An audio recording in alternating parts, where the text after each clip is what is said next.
Dilema pengelolaan kars akan selalu berujung pada pertentangan antara konservasi dan eksploitasi. Padahal sejatinya kawasan kars memiliki banyak peran penting bagi kehidupan manusia, salah satunya sebagai daerah penyimpan air. Tapi banyaknya pertambangan liar yang tak sesuai aturan membuat kawasan kars di Indonesia rusak. Salah satunya terjadi di kawasan kars Citatah Raja Mandala di Kabupaten Bandung Barat ini.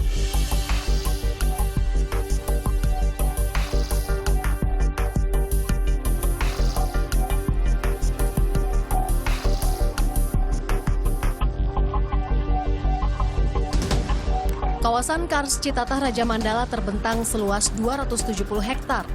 Sejak tahun 1960-an, pertambangan batu kapur mulai marak. Tak heran bila sekitar 10.000 warga Kecamatan Cipatat, Bandung Barat menggantungkan hidupnya dari menambang kapur. Ironisnya banyak perusahaan yang menambang kapur secara ilegal atau tanpa izin. Lebih parahnya, dampak bagi lingkungan sekitar tak diperhatikan. Mulai dari pencemaran udara akibat pembakaran batu kapur, sampai rusaknya mata air di sekitar tambang.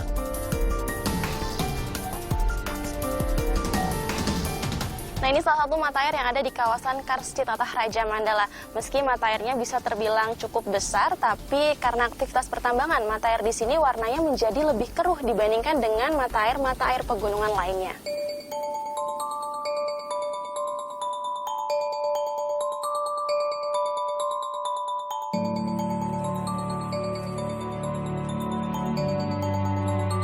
Kondisi berbeda ditemukan di Goa Pawon yang ditetapkan sebagai kawasan lindung kars dan kawasan geowisata pada tahun 1999. Pemicunya adalah ditemukannya fosil manusia purba berumur 9.500 tahun.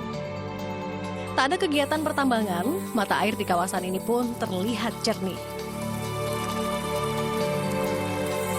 Bapak kan berarti boleh nih Pak, ada beberapa kawasan tertentu yang memang diperbolehkan untuk dilakukan penambangan Pak. Ada kriteria nggak sih Pak, kawasan-kawasan itu seperti apa aja? Ya yang jelas yang tidak masuk KBAK, kawasan bentang alam kars, sesuai Permen 17 tahun 2012 itu boleh, itu pun harus melalui mekanisme yang lain ya, misalkan di situ ada AMDAL ya. Ada masalah lingkungan lah harus diperhatikan di situ. Jadi itu pun tidak langsung begitu dia tersisih bukan KBAK langsung bisa tambang, tidak, ada proses juga. 10 dari 11 pegunungan di kawasan Kars Citatah Raja Mandala dieksploitasi. Saat ini yang tersisa hanya sekitar 30% cadangan kars di daerah Citatah. Salah satunya yang tidak dieksploitasi adalah Goa Pawon. Menyadari kerusakan kars semakin parah, pemerintah menertibkan perusahaan tambang tak berizin secara bertahap. Tahun 2008, Bupati setempat mengeluarkan surat keputusan atau SK untuk menghentikan penambangan di Gunung Masigit. Pasalnya, jika terus ditambang, gunung seluas 5 hektar ini diperkirakan akan habis 25 tahun mendatang. Dampak positif pun mulai dirasakan. Setelah tak lagi ditambang, Gunung Masigit kini kembali hijau. Upaya penertiban masih terus dilanjutkan sampai tahun ini. Terakhir, 41 perusahaan yang izin penambangannya telah habis ditutup aparat berwenang Juli 2016 lalu. Penutupan pertambangan kapur berdampak besar bagi perekonomian warga setempat.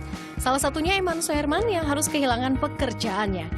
Sebelumnya 20 tahun ia menggantungkan hidup dari menambang kapur. Bapak kan dulunya bekerja sebagai pekerja tambang di sini Pak. Setelah 2 bulan ditertibkan, apa Pak aktivitas Bapak? Cuman yang jelas dari saat itu sampai sekarang, saya bersama masyarakat semua mengeluh, menganggur, belum punya pekerjaan yang lain.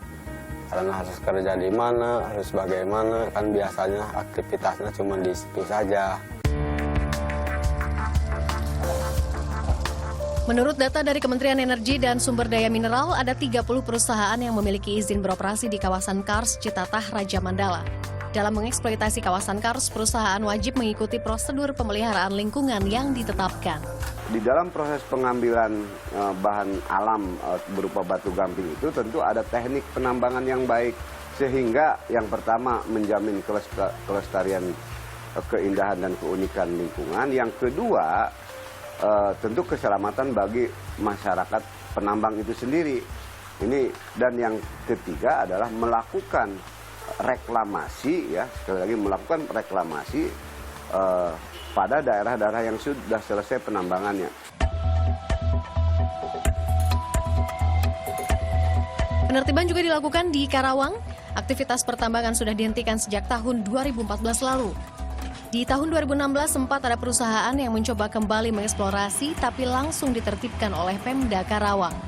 Saat ini izin pertambangan dari pemerintah Provinsi Jawa Barat hanya untuk pertambangan rakyat yang jumlah dan eksploitasinya dalam jumlah yang kecil. Walau begitu, Pemda Karawang merasa hal ini harus dikaji ulang. Tentunya ketika izin dikeluarkan, walaupun tentunya secara terang wilayah itu memang benar dan sah, tetapi besar harapan kami ini untuk dikaji ulang gitu loh. Karena manfaat dari eksplorasi tersebut ini juga tidak berpengaruh signifikan terhadap roda perekonomian masyarakat yang ada di sana. Ditutupnya beberapa kawasan tambang kars di Pulau Jawa membuat perusahaan-perusahaan besar mulai mengincar daerah-daerah di luar Jawa. Salah satunya di Kabupaten Maros dan Pangkep, Sulawesi Selatan. Kawasan kars terbesar kedua di dunia ini selama puluhan tahun merupakan tempat wisata kars. Bahkan pada tahun 2009 sempat dinobatkan UNESCO sebagai warisan budaya dunia. Tapi saat ini kawasan ini terdegradasi parah. Pasalnya ada 2 perusahaan semen, Tonasa dan Bosowa yang mendapat izin eksploitasi. Di Kalimantan Timur, izin eksploitasi kars Sangkulirang Mangkalihat baru saja dikeluarkan tahun ini. Hal ini tertuang pada Peraturan Daerah Nomor 1 Tahun 2016 tentang Rencana Tata Ruang Wilayah atau RT/RW Kaltim tahun 2016 hingga 2030. Berdasarkan keterangan Jaringan Advokasi Tambang Kaltim, Pemprov Kaltim hanya menyisakan 307.000 hektar kawasan kars yang dilindungi atau hanya 15% dari total luas bentang kars Sangkulirang Mangkalihat. Selebihnya kini menjadi kawasan konsesi, baik pertambangan batu bara, bahan baku semen, perkebunan hingga izin usaha pemanfaatan kayu hutan. Setidaknya ada 13 perusahaan semen yang mendapat izin melakukan eksplorasi. Gunung Kars dieksplorasi untuk diambil batu kapur yang digunakan oleh industri semen, keramik, serta bahan kosmetik. Hingga saat ini belum ada sumber daya alam lain yang dapat menggantikan material yang terkandung dari batu kapur. Hal inilah yang membuat Kars jadi sasaran perusahaan pertambangan baik modern ataupun konvensional. Kalsium karbonat itu memang hanya dipenuhi oleh batu gamping. Dan itu bersifat hidrolis, artinya hidrolis itu kalau nantinya dicampur dengan air itu bisa mengeras gitu ya. Dan selama ini hanya kalsium karbonat yang oleh batu gamping yang baru dipenuhi. Paling nanti mengurangi saja kadar batu gampingnya diganti oleh bahan yang lain, tapi itu pun tentu kualitasnya belum memenuhi seperti kualitas misalnya untuk semen dengan kadar yang sekarang yang memerlukan 80% lebih batu gamping. Kawasan kars di Indonesia mencakup hampir 20% dari total wilayah Indonesia, yaitu sekitar 15,4 juta hektar yang terbagi ke dalam 31 wilayah dari Aceh hingga Papua. Salah satu fungsi kawasan kars adalah untuk menangkap karbon dioksida di udara. Saat ini 9,5% atau sekitar 1,5 juta hektar kawasan kars di Indonesia dalam kondisi memprihatinkan. Bila pemerintah tidak bijak dalam memberikan izin eksplorasi, bukan tidak mungkin kars yang terbentuk puluhan juta tahun lalu ini lama-lama akan habis. Yuvinda Novitasari, Tias Adinda melaporkan untuk NET.